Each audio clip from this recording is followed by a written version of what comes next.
Hi friends, welcome to my channel. பிரபஞ்சத்தோட செல்ல பிள்ளைகள் எல்லோருக்குமே என் அன்பான வணக்கம்.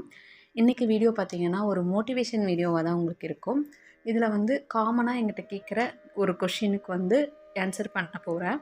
அதாவது நிறைய பேர் எங்கிட்ட கேட்பாங்க, இது மாதிரி ரிலேஷன்ஷிப்பில் நான் ரொம்ப ட்ரூவாக இருந்தேன், உண்மையான அன்பை மட்டும்தான் நான் கொடுத்தேன், அவங்க என்னை வேல்யூவே பண்ணலை, இருந்தாலும் அவங்க நமக்கானவங்க, அந்த ரிலேஷன்ஷிப்பை விட்டுறக்கூடாதுங்கிறக்காக நான் உண்மையான அன்பை கொடுத்துருக்கேன், என்னால் முடிஞ்ச எல்லாமே நான் அதில் பண்ணியிருக்கேன், ஆனால் அவங்களுக்கு என்னோடய வேல்யூவே புரியலை, அது மட்டும் இல்லாமல் அவங்க இப்போ தேர்ட் பர்சன் கூட இருக்காங்க, என்னோடய வேல்யூவே புரியாமல் போயிட்டாங்க, அவங்களுக்கெல்லாம் இந்த பிரபஞ்சம் தண்டனையே கொடுக்காதா, அவங்களுக்கு என்னோடய வேல்யூவே புரியாதா, எப்போ தான் அவங்க என்னோடய வேல்யூ புரிஞ்சுப்பாங்க, எப்போ தான் அவங்களுக்கு தண்டனை கிடைக்கும், இந்த மாதிரி நிறைய கொஷின்ஸ் என்கிட்ட வரும். அதுக்கு ஆன்சர் பண்ணுற விதமாக தான் இந்த வீடியோ இருக்க போகுது. ஸோ வீடியோவை கடைசி வரைக்கும் பாருங்கள். இது வரைக்கும் நம்ம சேனல் சப்ஸ்கிரைப் பண்ணாதவங்க சப்ஸ்கிரைப் பண்ணிக்கோங்க, பக்கத்தில் இருக்க பெல் ஐக்கான் கிளிக் பண்ணிக்கோங்க. அப்போ தான் போகிற எல்லா வீடியோஸும் உங்களுக்கு நோட்டிஃபிகேஷனில் வரும். நம்ம சேனல் சார்பாக நான் பர்சனல் ஃபோன் கவுன்சிலிங்கும் ஒர்க் ஷாப்ஸும் கனெக்ட் பண்ணிகிட்ருக்கேன். அது கூடவே விரும்பும் நபரை ஈர்க்கிறதுக்கான பவர்ஃபுல்லான லவ் மந்த்ரா ஸ்பெசிஃபிக் பர்சனோட பேரை வச்சு நான் க்ரியேட் பண்ணி கொடுத்துட்ருக்கேன். அதில் ஏராளமான ரிசல்ட்ஸ் நீங்கள் நம்மளோட கம்யூனிட்டி போஸ்ட்லேயே பார்க்கலாம். அது மட்டும் இல்லாமல் நிறைய பேர் கால் பண்ணியும் சொல்கிறீங்க, ரொம்ப சந்தோஷமாக இருக்குது. இது பார்த்திங்கன்னா ஃபுல் அண்ட் ஃபுல் உங்களுடைய நம்பிக்கை மற்றும் மைண்ட் செட்டை பொறுத்து தான் ஒர்க் பண்ணணும். இந்த மந்த்ரா ரொம்ப பவர்ஃபுல்லான மந்த்ரா தான். ஆனால் அதை நீங்கள் எவ்வளோ எஃபோர்ட் போட்டு கேட்குறீங்க, எவ்வளோ நம்பிக்கையோடு கேட்குறீங்கிறத பொறுத்து உங்களுக்கு அங்கே ரிசல்ட் கிடைக்கும். ஃபஸ்ட்டு இந்த மந்த்ரா உங்களுக்குள்ளே இருக்கிற நெகட்டிவ் எனர்ஜிஸை ரிமூவ் பண்ணி உங்கள் நம்பிக்கையை அதிகப்படுத்தும். அதுக்கப்புறம் தான் உங்களோட பர்சன் உங்களை தேடி வருவாங்க. ஸோ உங்களால் முடிஞ்ச அளவுக்கு எஃபோர்ட் போட்டு நீங்கள் கேட்டால் மட்டும்தான் இந்த மந்த்ரா உங்களுக்கு ரிசல்ட் கொடுக்கும். அப்படி தான் நிறைய பேத்துக்கு ரிசல்ட் கிடைக்குது. அது மட்டும் இல்லாமல் மிராக்கிள்ஸ் அள்ளி கொடுக்குற நம்மளோட உல்ஃப் ஒர்க் ஷாப் எவ்ரி மண்டே நம்ம ஸ்டார்ட் பண்ணுறோம். ஸோ அதில் ஜாயின் பண்ணனாலும் எனக்கு வாட்ஸ்அப்பில் மெசேஜ் பண்ணுங்கள். அது மட்டும் இல்லாமல் எல்லாருக்குமே ஒரு மிகப்பெரிய குட் நியூஸ் என்ன அப்படின்னா, ஏப்ரல் மந்த்துக்கான ஏர்லி மார்னிங் ஒர்க் ஷாப் 50% ஆஃபரில் நம்ம கொடுத்துட்ருக்கோம். பாதி ஃபீஸ் மட்டும் பே பண்ணால் போதும். அதாவது ஏர்லி மார்னிங் ஒர்க் ஷாப் நிறைய ரிசல்ட், நிறைய மிராக்கிள்ஸ் நடத்தியிருக்கு. ஏன் அப்படின்னா அதில் நம்ம ஒரு கோலுக்கு மட்டும் ப்ரேயர் பண்ண மாட்டோம். ரிலேஷன்ஷிப், கெரியர், ஹெல்த், மணின்னு சொல்லிட்டு எல்லாத்துக்குமே நம்ம ஃபோக்கஸ் பண்ணுவோம். எல்லாத்தையும் தாண்டி செல்ஃப் லவ்வை நம்ம மெயினாக ஆக்டிவேட் பண்ணுறதுக்கான நிறைய டாஸ்க் அதில் கொடுப்போம், நிறைய ஃபோக்கஸ் பண்ணுவோம். ஸோ அதில் ஜாயின் பண்ணும்போது மிராக்கிள்ஸ் எப்படி நடக்குதுன்னா, நம்மளோட செல்ஃப் லவ் இன்க்ரீஸ் ஆகி நம்மளோட வேல்யூவை நம்ம புரிஞ்சுக்கிறதுனால தான் அங்கே மிராக்கிள்ஸ் நடக்குது. ஸோ அதை எல்லாருமே யூட்டிலைஸ் பண்ணிக்கலாம். அதில் ஜாயின் பண்ணணும்னு ஆசை இருக்கிறவங்களும் எனக்கு வாட்ஸ்அப்பில் மெசேஜ் பண்ணுங்கள், நான் டீட்டெயில்ஸ் ஷேர் பண்ணுறேன். அதாவது பார்த்திங்கன்னா, நம்ம ஒரு ரிலேஷன்ஷிப்குள்ளே போகிறோம். அந்த ரிலேஷன்ஷிப் நமக்கு ஃபஸ்ட் எடுத்தோடனே ரொம்ப ஹாப்பியாக இருக்குது, எடுத்த உடனே ஒரு நல்ல ஈர்ப்பு வருது, நம்ம ரொம்ப ஸ்ட்ராங்காக தான் இருப்போம், எல்லாத்துலேயுமே பெஸ்ட்டாக தான் இருப்போம். ஆனால் அந்த ஒரு ரிலேஷன்ஷிப் வந்ததுக்கப்புறம் அந்த அன்புக்கு நம்ம அடிமையாகும்போது ஒரு கட்டத்தில் என்ன ஆகும்னா, நம்மளோட வேல்யூவை விட்டு, நம்மளோட தகுதியை விட்டு கொடுத்து போய் அந்த பர்சன் மேலே நம்ம அன்பை காட்டுவோம். நமக்கானவங்க தானே, இந்த உறவை நம்மளை விட்டு போயிடக்கூடாதுங்கிற பயத்தில் நம்ம என்ன பண்ணுவோம்னா, நம்மளுடைய தகுதிக்கு கீழே இறங்கி போய் நம்ம அவங்களுக்கு அன்பை காட்டிடுவோம். ஒரு கட்டத்தில் என்னென்னா, அவங்களுக்கு நம்ம மேலே அந்த அட்ராக்ஷன் போயிடும், இல்லை வேறு ஒரு பர்சன் மேலே ஈர்ப்பு வரும்போது நம்மளை வேணான்னு சொல்லுவாங்க. அந்த வழி பார்த்திங்கன்னா மரணத்தை விட கொடுமையானது. நிறைய பேர் இந்த வழியில் தவிச்சிக்கிட்டு இருக்கீங்க. அவங்க மனசில் இருக்கிற ஒரே ஆன்சர் என்னவாக இருக்குன்னா, என்னால் இந்த உறவை ஏற்றுக்கவும் முடியல, விடவும் முடியலை, எனக்கு கஷ்டமாக இருக்குது, ஒரு நாள் நான் வேணான்னு முடிவு பண்ணுறேன், அடுத்த நாள் அவங்க இல்லாமல் என்னால் வாழவே முடியாதுன்னு தோணுது அப்படின்னு நிறைய பேர் சொல்கிறீங்க. இது பார்த்திங்கன்னா நண்பர்களாக இருக்கலாம், காதலர்களாக இருக்கலாம், கணவன் மனைவியாக இருக்கலாம், யாராக வேணாலுமே இருக்கலாம். ஸோ ஒரு அன்பு அப்படிங்கிறது பார்த்திங்கன்னா ரெண்டு சைடு ஈக்குவலாக வரும்போது தான் அது ஒரு நல்ல ஹாப்பியான ரிலேஷன்ஷிப்பாக இருக்கும். இல்லை ஒரு சைடு மட்டுமே கொடுக்குறோம், அந்த கொடுக்குறவங்க எதிர்பார்க்குற அளவுக்கு இன்னொருத்தவங்க வச்சுக்கிறாங்க அப்படின்னா அது ரொம்பவே கஷ்டமான ஒரு சூழ்நிலையாக தான் இருக்கும். இதெல்லாம் எதனால் நடக்குது அப்படின்னு பார்த்திங்கன்னா, ஒரு அன்பை பற்றின முழு புரிதல் இல்லாததுனால தான் நடக்குது. ஏன்னா சின்ன வயசுலேருந்தே இந்த மாதிரி அன்பால் நம்ம ஏமாற்றப்படும் போது, இல்லை அன்பால் நம்ம காயப்படும் போது எப்படி அதை ஹேண்டில் பண்ணணும்னு நமக்கு நம்ம அம்மா அப்பாவும் சொல்லிக் கொடுத்துருக்க மாட்டாங்க, நம்ம ஸ்கூல்லையும் சொல்லிக் கொடுத்துருக்க மாட்டாங்க. ஸோ நம்மளாக தான் கற்றுக்கிற மாதிரி இருக்கும். அந்த லைஃப் லெசனை கற்றுக் கொடுக்கறதுக்காக தான் இந்த மாதிரி விஷயங்கள் நம்ம லைஃப்பில் நடக்குது. சில பேர்லாம் பார்த்திங்கன்னா ரொம்ப மென்டலி ஸ்ட்ராங்காக இருப்பாங்க, ரொம்ப ஆட்டிடியூடோடு இருப்பாங்க, ரொம்ப செல்ஃப் ரெஸ்பெக்டோட கரெக்டாக இருப்பாங்க. அவங்கெல்லாம் பார்த்திங்கன்னா இந்த மாதிரி காயங்களை தாண்டி தான் வருவாங்க. அவங்களுக்கும் ஈஸியாலாம் தாண்டி வர முடியாது. ஆனால் அவங்க ஒரு கட்டத்தில் நம்மளோட செல்ஃப் ரெஸ்பெக்ட் முக்கியம், நம்ம லைஃப் முக்கியம்னு சொல்லி உணர்ந்து அதை தாண்டி வந்துடுறாங்க. ஆனால் சென்சிட்டிவாக இருக்கிறவங்க, ஒரு அன்பு தான் உலகம், அந்த அன்பு இருந்தால் போதும்னு நினைக்கிறவங்க அந்த உறவிலேயே தங்கிடுறாங்க. அதாவது அந்த இடத்துலையே தங்கிட்டுறாங்க. அந்த பர்சன் வரணும் அப்படின்னு நினைக்கிறாங்க. இன்னொன்று என்ன அப்படின்னா, தேர்ட் பர்சன்ஸ் வரும்போது அந்த தேர்ட் பர்சன்ஸ் மேலே கோவம் வருது. அதாவது தப்பு பண்ணதே யாருன்னா நம்மளோட பர்சனாக தான் இருப்பாங்க. ஆனால் நம்மளோட பர்சனை விட்டு கொடுக்க முடியாததுனால அந்த தேர்ட் பர்சனை உட்காந்து நம்ம திட்டிக்கிட்டு இருக்கோம். ஸோ இதெல்லாம் நடக்கும்.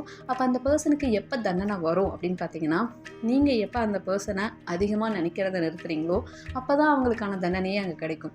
இல்லை அப்படின்னா 24 மணி நேரம் அந்த பர்சனையே நினச்சி உங்களுக்கு நீங்களே தண்டனை கொடுத்துக்கும் போது அவங்க வாழ்க்கையை பார்த்துக்கிட்டே தான் இருப்பாங்க. ஏன்னா அவங்களுக்கு தேவையான எனர்ஜியை ஃபுல்லாக நீங்கள் உங்ககிட்ட இருந்து கொடுத்துக்கிட்டே இருக்கிறீங்க. ஸோ அப்போ என்ன ஆகுது, அவங்க மேலே உயர்ந்துக்கிட்டே இருப்பாங்க. அவங்களுக்கு உங்களோட ஞாபகமே வராது. ஞாபகம் வரும், ஆனால் எப்படி வரும் அப்படின்னா, நீங்கள் வேணும்னு நினைக்கிற மாதிரி வராது. நீங்கள் ஏக்கமாக நினைக்கிறீங்க அப்படிங்கும்போது அவங்க இன்னும் விலகி போவாங்க. ஒரு கட்டத்தில் அவங்க வாழ்க்கையை பார்த்து போய்கிட்டே இருக்கிற மாதிரி இருக்கும். ஆனால் எப்போ நீங்கள் அவங்கள நினைக்கிறத அதிகமாக விட்டுட்டு உங்களுடைய வாழ்க்கையை நீங்கள் ஃபோக்கஸ் பண்ண ஆரம்பிக்கிறீங்களோ அப்போ தான் உங்கள் வாழ்க்கை மாறும். இங்கே நிறைய பேர் அது மாதிரி மாறியிருக்காங்க. அந்த பர்சன் இல்லாமல் என்னால் வாழவே முடியாதுன்னு சொல்லி அழுதுட்டு வந்தவங்கலாம் ஒரு கட்டத்துக்கு மேலே அவங்களுக்கு என்னோட வேல்யூ புரியலை, அவங்க என்னோட எனர்ஜிக்கு மேட்ச் ஆகிறவங்க கிடையாது, அவங்க யாரு கூட வேணாலும் நல்லா இருந்துட்டு போகிறாங்க, ஆனால் நான் அவங்கள விட ஒரு படி அதிகமாக சந்தோஷமாக வாழ்ந்து காட்டுவேன்னு சொல்கிறவங்க மட்டும்தான் இங்கே ஜெயிச்சு காட்டுறாங்க. ஸோ உங்களை ஏமாற்றிட்டு போனவங்களை நீங்கள் ஜெயிக்கணும், அவங்களுக்கு தண்டனை கொடுக்கணும் அப்படின்னா அவங்கள விட நீங்கள் சந்தோஷமாக வாழ்ந்து காட்டணும். இங்கே கம்பேர் நான் பண்ணலை. அதாவது ஏமாற்றிட்டு போனால் அவங்களே சந்தோஷமாக இருக்கும்போது உண்மையாக இருந்தால் நம்ம ஏன் சந்தோஷமாக இருக்கக்கூடாது? நம்ம தான் எந்த தப்பும் பண்ணலை, உண்மையான அன்பை தான் கொடுத்துருக்கோம். அது அவங்களுக்கு புரியலை அப்படின்னா அது அவங்களோட லாஸுங்கிறத புரிய வைக்கணும். அதுக்கு நீங்கள் வாழ்க்கையில் உயர்ந்துக்கிட்டே இருக்கணும். இப்படிப்பட்ட ஒருத்தரையாக நம்ம மிஸ் பண்ணிட்டோம்னு நினைக்கிற அளவுக்கு நீங்கள் உயர்ந்து காட்டணும்.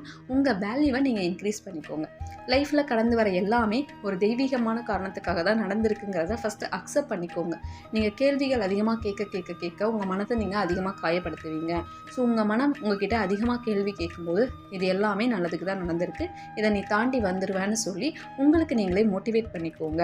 அது மட்டும் இல்லாமல் உங்களோட டைமை உங்ககிட்ட வந்து அதிகமாக கொடுங்க. ஏன்னா இந்த உலகத்திலேயே ரொம்ப முக்கியமான ஸ்பெஷலான பர்சன் நீங்கள் தான். ஸோ அதை உணர்ந்து உங்களை நீங்கள் உயர்த்திக்கும் போது கண்டிப்பாக உங்களை விட்டுட்டு போனவங்க ஒரு நாள் ஃபீல் பண்ணுவாங்க. அது உண்மையாக நடக்கும். ஏன்னா உங்களை மாதிரி அன்பு கொடுக்குறக்கு அவங்களுக்கு வேறு யாருமே கிடைக்க மாட்டாங்க. ஏன்னா நீங்கள் உங்களை விட அவங்கள ஸ்பெஷலாக நினச்சிருக்கீங்க. அப்படிப்பட்ட அன்பு அவங்களுக்கு புரியலை அப்படின்னா அது அவங்களோட லாஸ் தான். ஓகேங்களா? ஸோ உங்களோட எனர்ஜி மேட்ச் ஆகலைன்னு நினச்சிட்டு அதுலேருந்து மூவ் ஆன் ஆக ட்ரை பண்ணுங்கள். மூவ் ஆன் ஆகிறது அப்படின்னா அந்த பர்சன் வேண்டாம் வேறு பர்சனை தேடி போகிறதுன்னு கிடையாது. அந்த சுச்சுவேஷனை அக்செப்ட் பண்ணிவிட்டு கடந்து போகிறது. ஸோ ஒரு கட்டத்துக்கு மேலே உங்கள் 2 பேர்த்தோட எனர்ஜி மேட்ச் ஆகும்போது அந்த பர்சன் வராங்க, உங்களால் அவங்கள மன்னிச்சு ஏற்றுக்க முடியும் அப்படின்னா நீங்கள் ஏற்றுக்கலாம். இல்லை அப்படின்னா நீங்கள் உங்கள் வாழ்க்கையில் முன்னேறி போய்கிட்டே இருங்க. ஸோ இதுதான் வந்து கரெக்டான செயல். இல்லை நீங்கள் அந்த பர்சனையும் நினச்சிட்டு உட்காந்துட்டே இருப்பீங்க அப்படின்னா உங்கள் வாழ்க்கை மட்டும்தான் வேஸ்ட் ஆகும், உங்கள் டைம் மட்டும்தான் வேஸ்ட் ஆகும். ஏன்னா இருக்கிறதுலேயே ரொம்ப பொக்கிஷமான ஒரு விஷயம் என்னென்னு பார்த்தீங்கன்னா டைம். அந்த டைமை வந்து நம்ம மற்றவங்களுக்காக வேஸ்ட் பண்ணவே கூடாது. அந்த அளவுக்கு யாருமே இந்த உலகத்தில் ஒர்த்தும் கிடையாது. நம்மளுக்கு நம்ம தான் ஃபஸ்ட்டு முக்கியம். இது உங்களுக்கு செல்ஃபிஷாக ஃபஸ்ட்டு தெரியலாம், ஆனால் பிறந்ததுலேருந்து கடைசி நொடி வரைக்கும் உங்கள் கூட இருக்கிறது நீங்கள் தான். 24 மணி நேரமும் நம்மளை புரிஞ்சுக்க ஒருத்தவங்க வருவாங்கன்னு நம்ம எதிர்பார்க்கவே முடியாது. ஏன்னா நம்ம வாழ்க்கையை 1%, 1 செகண்ட் கூட யாருமே வாழலை. அப்படி இருக்கும்போது மற்றவங்களுக்கு நம்மளை ஜட்ஜ் பண்ணுறதுக்கு தகுதியும் கிடையாது. ஸோ அதனால் உங்களை நீங்களே உயர்த்திக்கோங்க. உங்களுக்கான பெஸ்ட்டு ஃப்ரெண்டாக நீங்கள் மாறுங்க. கொஞ்சம் கொஞ்சமாக உங்களை நீங்கள் மோட்டிவேட் பண்ணி கொண்டு வாங்க. இது எல்லாம் எடுத்த உடனே நடக்காது, கண்டிப்பாக டைம் எடுக்கும். ஸோ ஆனால் அந்த டைமை உங்களுக்கு கொடுங்க. உட்காந்து டைம் வேஸ்ட் பண்ணிக்கிட்டே இருக்கிறத விட ஒரு ப்ராக்ரெஸ் பண்ணுறது ரொம்ப நல்லது இல்லையா? ஏன்னா பிரபஞ்சம் உங்களை தேர்ந்தெடுத்து ஒரு அற்புதமான ஞானத்தை கொடுத்துருக்காங்க. ஸோ இந்த ஞானம் எல்லாருக்குமே எல்லாம் கிடைக்காது. இத்தனை கோடி பேர் இருக்காங்க, அத்தனை பேருக்கும் இந்த ஞானம் கிடைக்குதான்னு பார்த்தீங்கன்னா கிடையாது. ஆனால் பிரபஞ்சம் உங்களை தேர்ந்தெடுத்து இந்த ஞானத்தை கொடுத்துருக்காங்க அப்படின்னா நீங்கள் எவ்வளோ ஸ்பெஷல். ஃபஸ்ட்டு அதை உணருங்க. அதை உணர்ந்து உயர்ந்த நிலைக்கு போகணும்னு சொல்லி நீங்கள் முடிவு பண்ணுங்கள். உங்களை சுற்றி பாசிட்டிவான வார்த்தைகளை ஃபஸ்ட்டு எழுதி வைங்க. ஒரு ரிலேஷன்ஷிப்பை நீங்கள் அட்ராக்ட் பண்ணணும் அப்படின்னாலே ஃபஸ்ட்டு உங்களை நீங்கள் ரெடி பண்ணிக்கணும். நீங்கள் எதுக்கு ரெடியாக இருக்கீங்களோ அந்த விஷயம்தான் உங்கள் லைஃப்பில் கிடைக்கும். ஸோ சந்தோஷத்துக்கும் மிராக்களுக்கும் நீங்கள் ரெடியாக இருந்தீங்கன்னா தான் அந்த மிராக்கள் உங்களை தேடி வரும். ரெடியாக இல்லாதவங்களுக்கு எப்படி அந்த மிராக்கள் தேடி வரும்? ஸோ மிராக்கள் வரும்போது நம்ம ரெடியாக இருக்கணும். ஸோ அதனால் ஒவ்வொரு நொடியும் உங்களை நீங்கள் தயார்படுத்திக்கோங்க.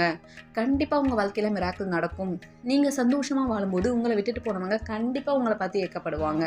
என்ன நம்மளை விட்டுட்டு போய் இவங்க சந்தோஷமாக இருக்காங்களா அப்படின்னு உணருவாங்க. அந்த காலமும் வரும். ஸோ அதனால் அடுத்தவங்க வாழ்க்கையை நினச்சி நம்ம ஃபீல் பண்ண வேண்டியதில்லை. நம்ம நினைக்கிற அளவுக்கு அந்த பர்சன் ஒர்த்தான்னு ஃபஸ்ட்டு யோசிங்க. ஓகேவா? அதுக்கப்புறம் நீங்கள் முடிவு பண்ணுங்கள். அது மட்டும் இல்லாமல் உங்களை வேணான்னு போகிறாங்க அப்படின்னா நீங்கள் அந்த பர்சன் வந்தாலும் சரி வரலனாலும் சரி உங்களை நீங்கள் ஹாப்பியாக வச்சுக்கணும்னு முடிவு பண்ணுங்கள். ஃபர்ஸ்ட் ஆஃப் ஆல் அதுதான் வந்து கரெக்டான மைண்ட் செட்டு. நீங்கள் நினைக்கலாம் இது பிரபஞ்ச விதிக்கு ஆப்போசிட்டாக இருக்கே, எப்படி என்னோட பர்சன் வருவாங்க. அப்படி கிடையாது. நீங்கள் பாசிட்டிவாக இருக்கணும் அப்படின்னாலே உங்களுக்கு ஒரு சைக்காலஜி தேவை. ஒரு ரிலேஷன்ஷிப்பை அட்ராக்ட் பண்ணணும் அப்படின்னா அதுக்கு ஒரு எனர்ஜி தேவை. ஸோ அந்த எனர்ஜி எப்போ வரும்னா செல்ஃப் லவ் அதிகமாக இருக்கும்போது தான் வரும். ஒரு விஷயத்தை நீங்கள் ரொம்ப பொக்கிஷமாக பெரிய விஷயமா தேக்கி பாதுகாத்து வச்சிங்க அப்படின்னா அந்த விஷயந்தான் பெருசு, நீங்கள் வேல்யூ இல்லைங்கிறது தான் யூனிவர்ஸ்க்கு எனர்ஜியாக போகும். ஸோ அதை வந்து அது போக்குலேயே லெட் இட் கோ பண்ணிவிட்டு நீங்கள் உங்களோட செல்ஃப் லவ்வை இன்க்ரீஸ் பண்ணும்போது நீங்கள் உங்களுக்கு பெரிய ஆளாக தெரிவிங்க, பிரபஞ்சத்தோட செல்ல குழந்தையாக நீங்கள் தெரிவிங்க. அப்போ நீங்கள் கேட்குற விஷயம் ஆட்டோமேட்டிக்காக உங்களுக்கு கிடைக்கும்.